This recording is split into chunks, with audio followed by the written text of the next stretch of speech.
ഗണപതയേ നമഃ. ഓം ശ്രീ മഹാദേവേ നമഃ.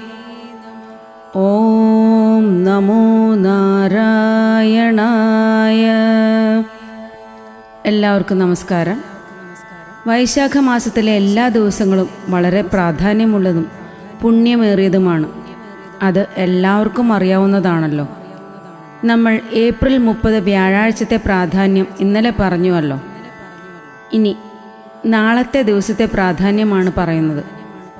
മെയ് 1 വെള്ളിയാഴ്ചയ്ക്ക് വളരെയധികം പ്രാധാന്യമുണ്ട്. നാളെ പൗർണമിയാണെന്നത് ഒന്നാമത്തെ കാര്യം. രണ്ടാമത് ബുദ്ധപൂർണിമയാണ്. കൂടാതെ വെള്ളിയാഴ്ച ദേവീ പൂജയ്ക്ക് പ്രാധാന്യമുള്ള ദിവസമാണെന്ന് നമുക്കെല്ലാവർക്കും അറിയാം. പൗർണമി വരുന്ന വെള്ളിയാഴ്ച വളരെയേറെ പ്രാധാന്യമർഹിക്കുന്നു. കൂടാതെ ബുദ്ധപൂർണിമയും കൂടിയാണ്.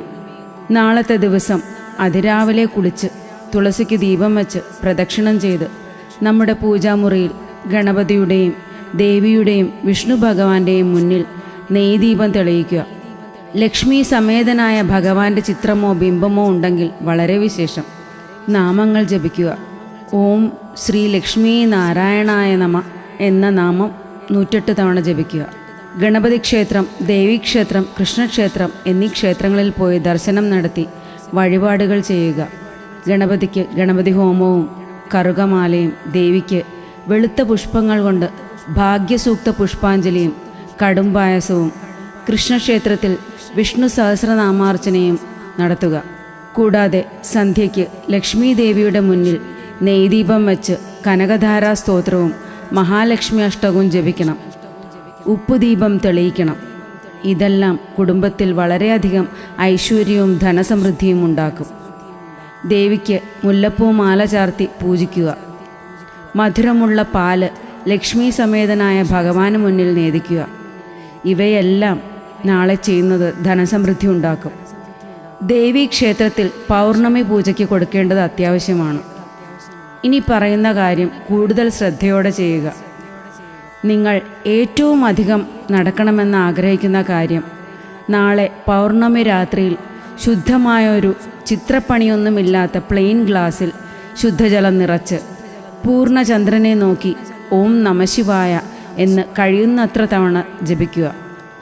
ശേഷം ലളിതാ സഹസ്രനാമം ജപിക്കണം. ഇതെല്ലാം ജലം കയ്യിൽ പിടിച്ചുകൊണ്ട് തന്നെ വേണം.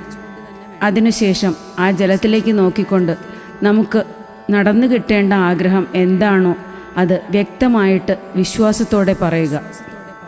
അതിനുശേഷം ആ ഗ്ലാസ്സിലെ ജലം അടുക്കളയിൽ ജനലിൻ്റെ അടുത്തായി വയ്ക്കുക.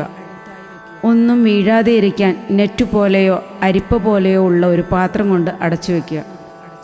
അടുത്ത ദിവസം അതിരാവിലെ സൂര്യോദയത്തിന് മുൻപ് എഴുന്നേറ്റ് ആഗ്രഹം വീണ്ടും നടന്നതായി മനസ്സിൽ സങ്കല്പിച്ച് ഒന്നുകൂടി ആഗ്രഹം പറയുക. എന്നിട്ട് ആ ജലം പൂർണ്ണ വിശ്വാസത്തോടെ നടന്നു എന്ന് തന്നെ വിചാരിച്ച് ഭക്തിയോടെ കുടിക്കുക. നിങ്ങളുടെ ആഗ്രഹം നടക്കുമെന്നതിന് ഒരു സംശയവും വേണ്ട. പ്രത്യേകം ശ്രദ്ധിക്കേണ്ടത് നല്ല കാര്യങ്ങൾ മാത്രമേ ആഗ്രഹിക്കാവൂ എന്നതാണ്. ഒരാൾക്കും ദോഷം വരുത്താത്ത നല്ല കാര്യങ്ങൾ മാത്രം. സന്താനങ്ങളുടെ വിവാഹം നടക്കണമെന്ന് ആഗ്രഹിക്കുന്ന അമ്മമാർ ഒരു ശുദ്ധമായ തട്ടത്തിൽ വെളുത്ത പട്ടുവെച്ച് അത് നോക്കി ലളിതാ സഹസ്രനാമം വിശ്വാസത്തോടെ ജപിക്കുക. വിവാഹം നടന്നതായി സങ്കല്പിക്കുക. വിവാഹം ഉടനെ തന്നെ നടക്കുമെന്നതും വലിയൊരു ഭാഗ്യമായി കാണണം. എല്ലാവർക്കും ലക്ഷ്മി സമേതനായ ഭഗവാൻ വിഷ്ണുവിൻ്റെ അനുഗ്രഹത്താൽ എല്ലാ ഐശ്വര്യങ്ങളും ഉണ്ടാവട്ടെ എന്ന് പ്രാർത്ഥിക്കുന്നു.